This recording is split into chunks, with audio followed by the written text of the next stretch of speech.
think? I think we're in play.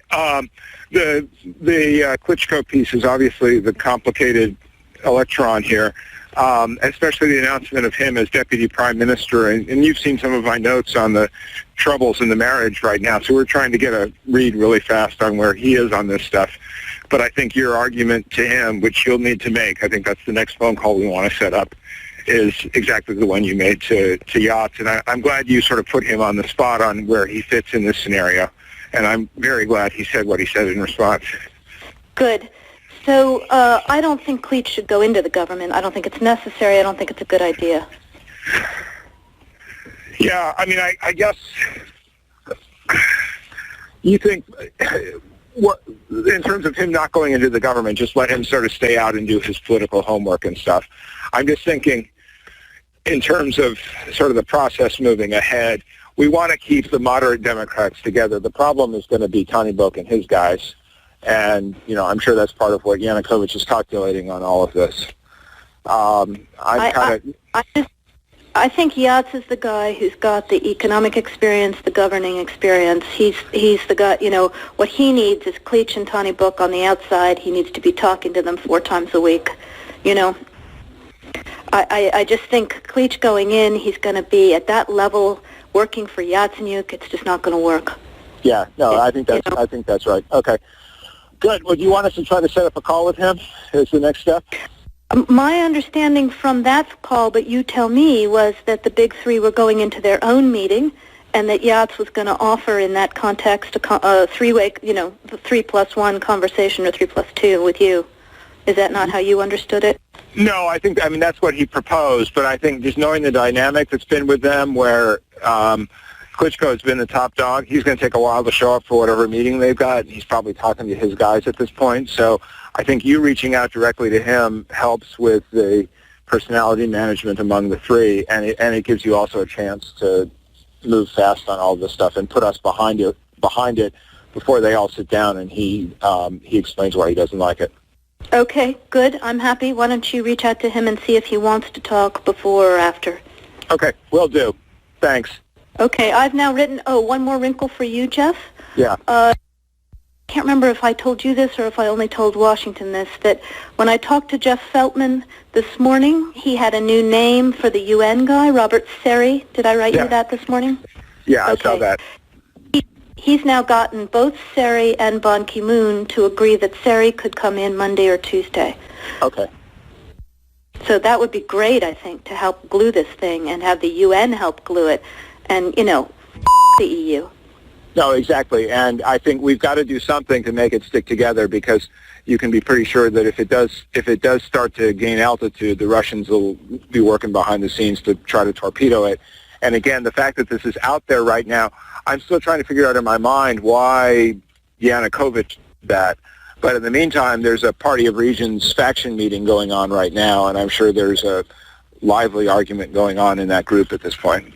But anyway, we could land jelly side up on this one if we move fast. So let me work on Klitschko, and if you can just keep, I think we want to try to get somebody with an international personality to come out here and help to midwife this thing. And then the other issue is some kind of outreach to Yanukovych, but we probably regroup on that tomorrow as we see how things start to fall into place. So on that piece, Jeff, when I wrote the note, Sullivan's come back to me, VFR, saying you need Biden, and I said probably tomorrow for an attaboy and to get the deets to stick. So okay. Biden's willing. Okay, great. All right. With both of them, you'd never have a deal. You want me to say really terrible things about Putin and then say, hi, Vladimir, how are we doing on the deal? It doesn't work that way. I'm not aligned with Putin. I'm not aligned with anybody. I'm aligned with the United States of America and for the good of the world. I'm aligned with the world, and I want to get this thing over with. You see the hatred he's got for Putin. It's very tough for me to make a deal with that kind of hate. He's got tremendous hatred, and I understand that, but I can tell you the other side isn't exactly in love with, him either. So it's not a question of alignment. I'm aligned with the world. I want to get the thing set. I'm aligned with Europe. I want to see if we can get this thing done. You want me to be tough? I could be tougher than any human being you've ever seen. I'd be so tough. but you're never going to get a deal that way. So that's the way it goes. All right, one more question. Hey, I want to respond to this. So look, for 4 years in the United States of America, we had a president who stood up at press conferences and talked tough about Vladimir Putin, and then Putin invaded Ukraine and destroyed a significant chunk of the country. The path to peace and the path to prosperity is maybe engaging in diplomacy. We tried the pathway of Joe Biden of thumping our chest and pretending that the President of the United States' words mattered more than the President of the United States' actions. What makes America a good country is America engaging in diplomacy. That's what President Trump is doing. Can I ask you? Sure. Yeah? Yeah. Okay. So he occupied our parts, big parts of Ukraine, part of East and Crimea. So he occupied it on 2014. So during a lot of years, so I'm not speaking about just Biden, but those time was Obama, then President Obama, then President Trump, then President Biden, now President Trump, and God bless, now President Trump will stop him. But during 2014, nobody stopped him. He just occupied and took. He killed people. You know what the contact line? 2015. 2014. 2014 and 2015. 2014. Yeah. So I was, he killed, I was not here. Yeah, but That's exactly but- right. Yes, but during 2014 till 2022, yeah, the situation the same. The people have been dying on the contact line. Nobody stopped him. You know that we had conversations with him, a lot of conversation, my bilateral conversation, and we signed with him, me, like a new president. In 2019, I signed with him the deal. I signed with him, Macron and Merkel, we signed ceasefire. Ceasefire. All of them told me that he will never go. We signed with him with gas contract. Gas contract. Yes, but after that, he broken this ceasefire. He killed our people and he didn't exchange prisoners. We signed the exchange of prisoners, but he didn't do it. What kind of diplomacy, JD, you are speaking about? What do you mean? I'm talking about the kind of diplomacy that's going to end the destruction of your country. Yes, but if you Mr. President, with respect, I think it's disrespectful for you to come to the Oval Office and try to litigate this in front of the American media. Right now, you guys are going around and forcing conscripts to the front lines because you have manpower problems. You should be thanking the President for trying to bring an end to this conflict. Have you ever been to Ukraine that you say what problems we have? I have been to. Come once. I've actually watched and seen the stories, and I know what happens is you bring them on a propaganda tour, Mr. President. Do you disagree that you've had problems bringing people into your military? We have problems. And do you think that it's respectful to come to the Oval Office of the United States of America and attack the administration that is trying to prevent the destruction of your country? A lot of questions. Let's start from the beginning. Sure. First of all, during the war, everybody has problems. Even you, but you have nice ocean and don't feel now, but you will feel it in the future. God bless. You don't know that. God bless. You don't God know bless. that. You will not have a war. Don't tell us what we're going to feel.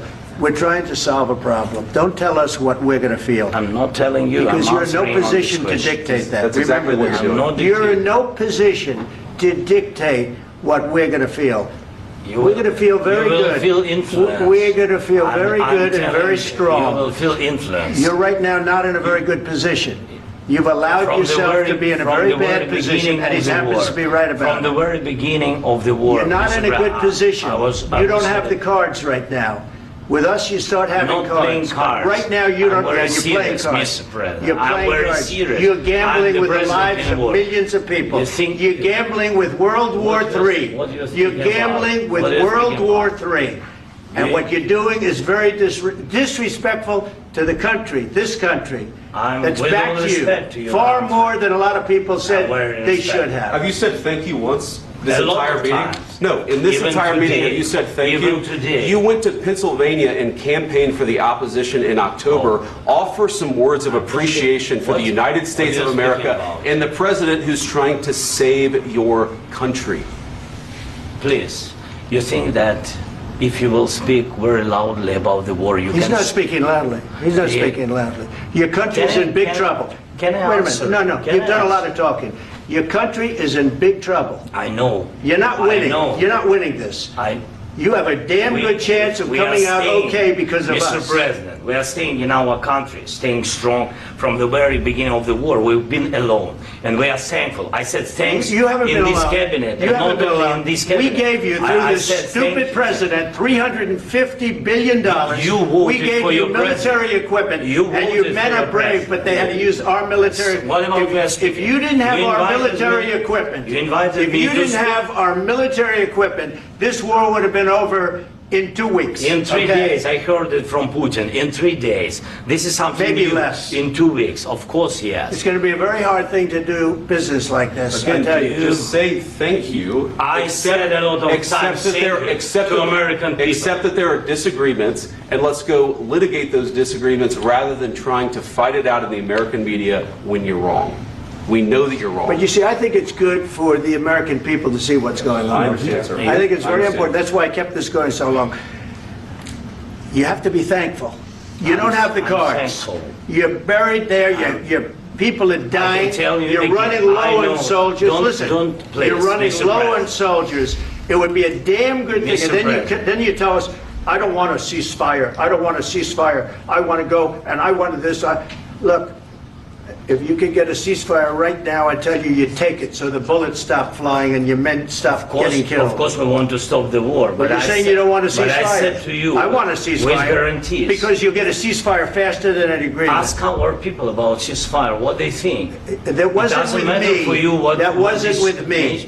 It That was wasn't with with you. a guy named Biden who was not a smart person. This That is was your, with, this that is was with your Obama. president. It was your president. Excuse me. That was with Obama, who gave you sheets, and I gave you javelins. Yes. I gave you the javelins to take out all those tanks. Obama gave you sheets. In fact, the statement is Obama gave sheets and Trump gave javelins. You got to be more thankful, because let me tell you, you don't have the cards. With us, you have the cards. But without us, you don't have any cards. One more question to Mr. Vice President. I'm sorry. It's going to be a tough deal to make, Um, because the attitudes have to change. what if Russia breaks ceasefire? What if Russia breaks peace talks? What do we do then? I understand that it's a heated conversation right now. What are you saying? What She's if asking, what if Russia breaks the ceasefire? What if anything? What if a bomb drops on your head right now? But they have Okay? broken ceasefire. What if they broke it? Many I don't know. They broke it with Biden, because Biden, they didn't respect him. They didn't respect Obama. They respect me. But what- Let me tell you, Putin went through a hell of a lot with me. He went through a phony witch hunt where they used him and Russia. Russia. You ever hear of that deal? That was a phony Hunter Biden, Joe Biden scam. Hillary Clinton, Shifty Adam Schiff. It was a Democrat scam. And he had to go through that. And he did go through it. We didn't end up in a war. And he went through it. He was accused of all that stuff. He had nothing to do with it. It came out of Hunter Biden's bathroom. It came out of Hunter Biden's bedroom. It was disgusting. And then they said, oh, the laptop from hell was made by Russia. The 51 agents. The whole thing was a scam. And he had to put up with that. He was being accused of all that stuff. All I can say is this. He might have broken deals with Obama and Bush, and he might have broken them with Biden. He did, maybe. Maybe he didn't. I don't know what happened. But he didn't break them with me. He wants to make a deal. I don't know if you can make a deal.